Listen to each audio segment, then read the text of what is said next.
Est-ce que tu l'as vraiment regardé?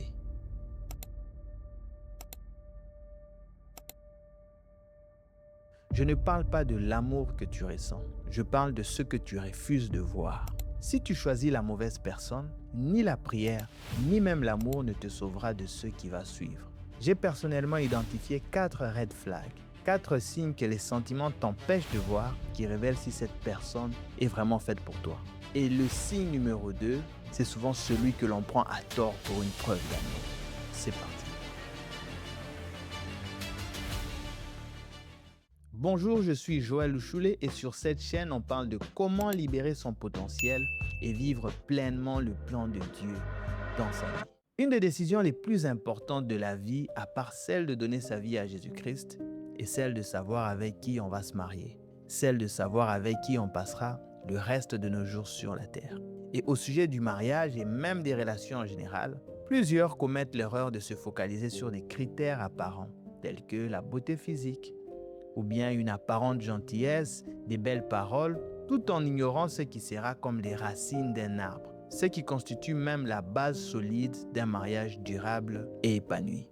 À ce sujet, la Bible dit dans le livre de Proverbes, le chapitre 6, le verset 25, « Ne convoite point en ton cœur sa beauté et ne te laisse point prendre à ses yeux. » De mes propres yeux, j'ai vu des chrétiens de tous âges se refroidir ou totalement rétrogradé à cause d'une mauvaise relation ou des mauvaises amitiés. J'ai vu des destinées brisées, j'ai vu des rêves abandonnés, j'ai vu des projets avortés, mais surtout j'ai vu des familles détruites par le simple fait d'un mauvais mariage. Avant d'entamer une relation, il faut se poser les bonnes questions au sujet de notre futur partenaire de vie. Et si vous suivez cette vidéo, ou même si vous vous projetez déjà avec cette personne, c'est certainement parce que vous ressentez déjà quelque chose pour elle. Donc il n'est plus temps de perdre du temps à se poser des questions sur les sentiments, mais il est temps de regarder objectivement au-delà de ce que vous ressentez pour prendre une bonne décision pour vous.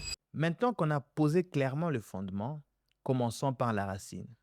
Parce que si tu ignores ces 4 signes, aucune prière ne pourra te sauver d'un mariage désastreux. Premièrement, la relation personnelle avec Dieu. Avant de vous engager, il est important de vous poser ces questions concernant votre partenaire. Aime-t-elle le Seigneur? Ou encore, est-ce l'aide que Dieu m'a donnée pour le servir et pour accomplir ma mission sur la terre? Si vous ne pouvez pas répondre oui fermement à ces 2 questions, une réflexion s'impose. Ce n'est pas parce que nos émotions s'emballent que nous devons foncer, surtout pas pour une décision aussi lourde de conséquences que le mariage. Donc, on vient de voir que la relation avec Dieu est primordiale. Mais cela soulève immédiatement plusieurs autres questions. Par exemple, que faire si mon partenaire sert Dieu mais est violent envers moi? Et c'est exactement cette question qu'on va attaquer maintenant. Deuxièmement, l'absence de maîtrise de soi.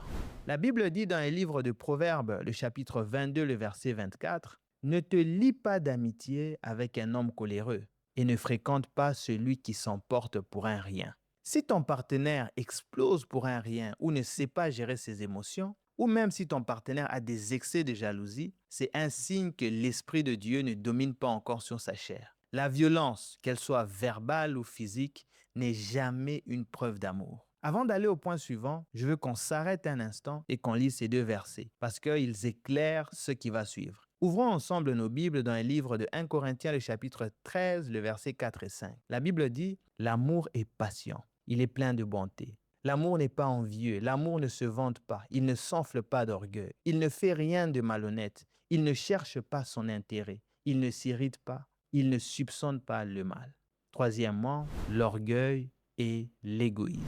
L'amour, d'après le passage qu'on vient de lire, ne cherche pas son propre intérêt. Un partenaire qui ramène tout à lui, qui ne sait pas demander pardon ou qui refuse de reconnaître ses torts est un danger pour votre épanouissement. Parce que l'humilité est un ciment pour le couple. Attends, avant de te donner le 4e signe, j'aimerais te raconter quelque chose que j'ai vécu récemment. Il y a quelques jours, j'ai reçu un message d'une amie. Voici ce qu'elle m'a écrit. « Mon fiancé m'a trompé sur son passé et ce n'est pas la première fois. Que dois-je faire ?» Et sa question m'emmène directement au point suivant. Quatrièmement, la malhonnêteté chronique.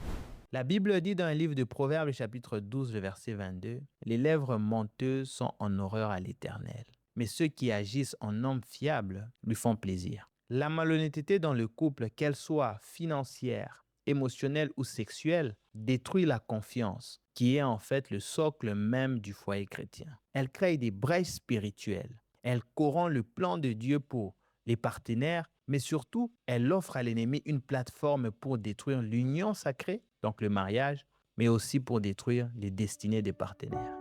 Si tu surprends des petits mensonges sur son passé, sur ses finances, sur ses actions ou même sur ses intentions, n'oublie pas que la confiance est le pilier de la relation. Peu importe ce que tu ressens, la confiance est un point essentiel pour ton épanouissement dans le foyer. Sans la vérité, il n'y a pas de liberté.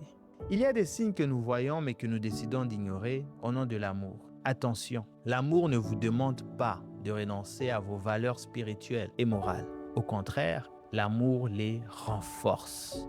Si cette vidéo t'a parlé, je te pose une question directement et j'aimerais que tu me répondes avec honnêteté.